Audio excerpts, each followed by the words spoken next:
Hello, I'm James Reynolds on the BBC World Service, and this is BBC OS Conversations on Extreme Heat. As many countries around the world experience heat waves, we hear from people in Qatar and Pakistan, where temperatures above 40 degrees are common, about how they navigate their daily lives in the heat. Plus, how TV meteorologists in South Africa and Spain explain climate change. We're talking about climate change from a health point of view. We estimate that almost 500 people could have died because of heat during this week. If you've glanced at a map of global temperatures recently, you'll have noticed that that map is so red that it looks like parts of the Earth are on fire. Experts have even warned that Western France is facing a heat apocalypse. Across the rest of the country, as well as Spain, Portugal and Greece, firefighters continue to battle wildfires that have destroyed forests, homes and forced thousands of people to flee. It's not just Europe, of course.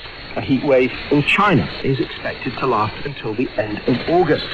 And Japan recently experienced its own worst heat wave since 1875.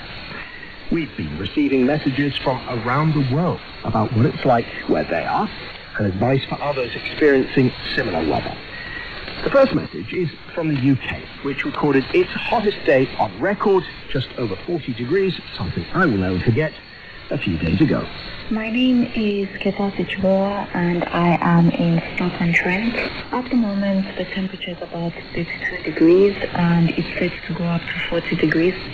From my experience of this heat wave is that it's been something that I've struggled with. I mean, I was brought up in Zambia where this was the norm, but I feel like that was a different type of heat because it was more a dry heat compared to this heat which is quite humid.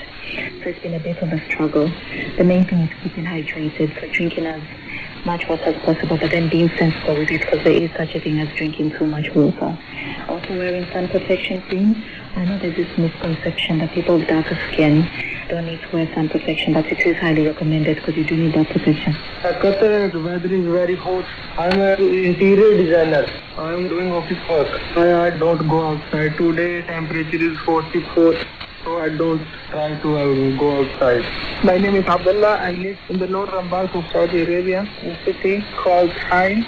It is summer. It is very hot here. The temperature now is about 41 degrees Celsius. I'm working in water sector, so the demand of water nowadays is very high. So we do our best to supply all the cities and villages with water. What I do normally during this hot weather, I stay at home or stay at office. I normally during hot weather, I drink a lot of water and juice and try to stay far away from direct sun. Regarding clothes, if you don't wear cotton clothes, it will be very difficult for you. My name is Sylvain Kennedy from Trinidad and Tobago. Here in the Caribbean, we only have two seasons, rainy season and dry season, which is the sunny season. So we drink plenty of water throughout the dry season. It helps people so people will not be dehydrated because most people get heat stroke, which could be a permanent damage to your body. So my best advice is to take good care of your health and try your best to stay in shelter areas from the sun. Thank you so much for all of those messages. Many parts of the world are used to living in extremely hot climates. In the Middle East, people are used to seeing the temperature rise above 50 degrees Celsius for a few days at least in the peak of summer. South Asia has also seen a shift in climate. In Lahore in Pakistan, temperatures now regularly hit the mid to high 40s. Julia is originally from the UK. She now lives in Brittany, northern France. That area has experienced wildfires on nearby moors for the first time. A local mountain has also been on fire.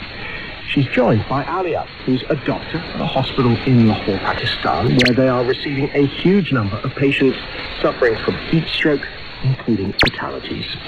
She's also a climate change activist. But firstly, we'll hear from Alison, who's lived in Doha, in Qatar for 8 years and works at a university there. It's 37 degrees now, but we're at 59% humidity, so it's feeling like 52 degrees outside. If you can imagine just stepping outside into a sauna, that's basically what it's like. Very, very humid. Probably one of the most humid days of the year. How long can you last outside before it gets really uncomfortable?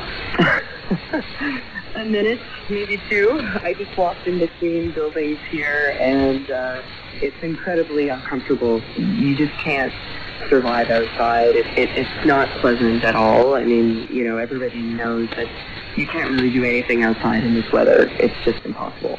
Let's cross to Alia in Pakistan. The temperature in Lahore right now is 39 degrees, and outside feels like 43.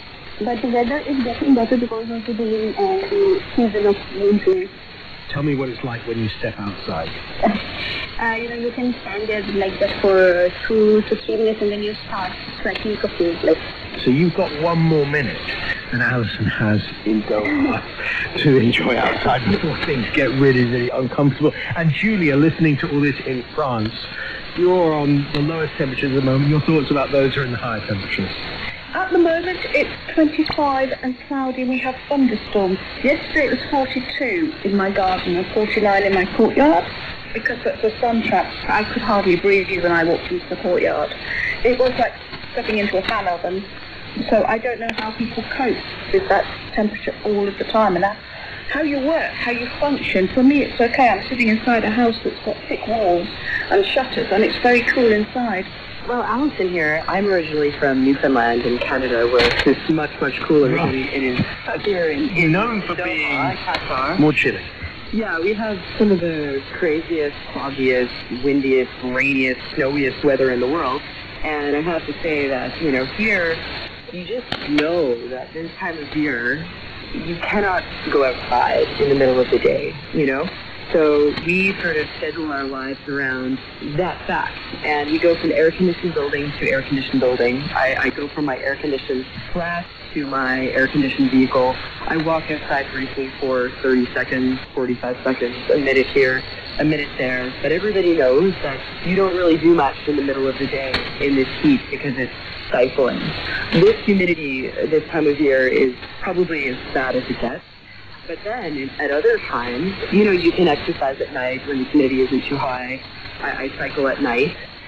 But I think the big difference is that we all have air conditioning. The buildings here are actually probably over air conditioned, to the point that when I go back to Canada, even though it's not that warm there, I find it incredibly warm indoors because I'm used to the over air conditioning, to the point that the normal temperature indoors is warm for me. This is the biggest difference. Here, everything is created and prepared for this intense weather, whereas, you know, in parts of the UK and France and where have you, they're just not prepared. You don't have the air conditioning to sort of seek a little bit of comfort.